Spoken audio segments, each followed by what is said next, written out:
বরগুনায় সেতু ভেঙে বরযাত্রীবাহী মাইক্রোবাস খালে পড়ে 10 জন নিহত হয়েছেন। চলছে উদ্ধার কাজ। এই নিয়ে আরো জানাতে যুক্ত হচ্ছেন আমাদের সহকর্মী রিয়াজ আহমেদ মুসা। মুসা, আপনি এই মুহূর্তে ঠিক কোথায় অবস্থান করছেন এবং দুর্ঘটনার সবশেষ পরিস্থিতি সম্বন্ধে আমাদের জানাবেন?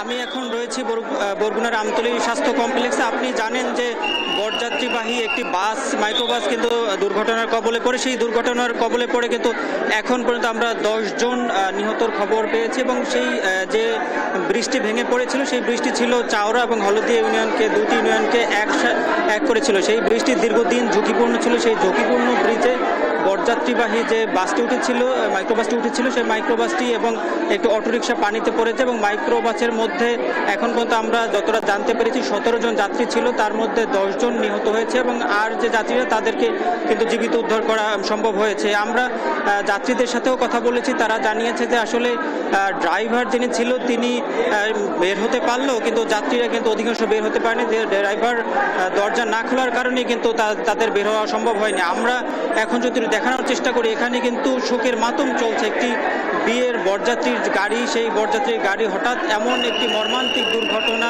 সাধারণ মানুষের মধ্যে শোক বয়ে যাচ্ছে এবং অসংখ্য মানুষ আসছে এবং দেখার জন্য উৎসুক জনতা ভিড় করছে। এবং আমরা বরযাত্রীদের সাথেও কথা বলেছি, তারা জানিয়েছে যে আমতলী সদরের মধ্যে যে বিয়ের জন্য আসছিল সেই বিয়ের গাড়ি এভাবে মর্মান্তিক মৃত্যু কিন্তু তারা কেউ মেনে নিতে পারছে না।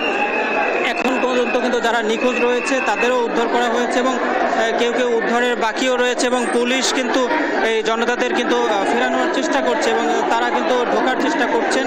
মানুষের মধ্যে কিন্তু শোকে পুরো আমতলী স্তব্ধ হয়ে গেছে, পুরো শোকে স্তব্ধ, খুবই উত্তল। কারণ হচ্ছে এমন একটি ঝুঁকিপূর্ণ জায়গায় কিভাবে একটি মাইক্রোবাস উঠলো এবং সে কারণে কিন্তু এই মর্মান্তিক দুর্ঘটনা ঘটলো। এবং আমরা খোঁজ নেওয়ার চেষ্টা করছি যে আসলে এই আরও নিখোঁজ রয়েছে কিনা এবং আরও মারা যাওয়ার ঘটনা রয়েছে কিনা, তারা কিন্তু আমাদেরকে এখন পর্যন্ত পুরোপুরি নিশ্চিত হতে পারেনি এবং সংখ্যা নির্ণয়ের চেষ্টা করছে এবং কে কে মারা গিয়েছেন তারাও কিন্তু সঠিক তথ্য কিন্তু এখন পর্যন্ত আমাদেরকে তারা জানাতে পারেনি। এবং এদিকে যারা আহত হয়েছেন তাদেরকে কিন্তু এখানে নিয়ে আসা হয়েছে এবং তাদেরকে প্রাথমিক ট্রিটমেন্ট দেওয়া হচ্ছে। আমরা কয়েকটি 2 থেকে 3 জন কিন্তু শিশুও মারা গিয়েছেন এবং যাত্রীরা আমাদেরকে যেমনটা জানাচ্ছিলেন যে যদি ড্রাইভার সঠিক সময়ে দরজা খুলতে পারতো তাহলে কিন্তু এত নিহতর ঘটনা ঘটতো না বলে আমাদেরকে তারা জানিয়েছেন। এবং আমরা এখন এই আমতলী স্বাস্থ্য কমপ্লেক্সে রয়েছে এবং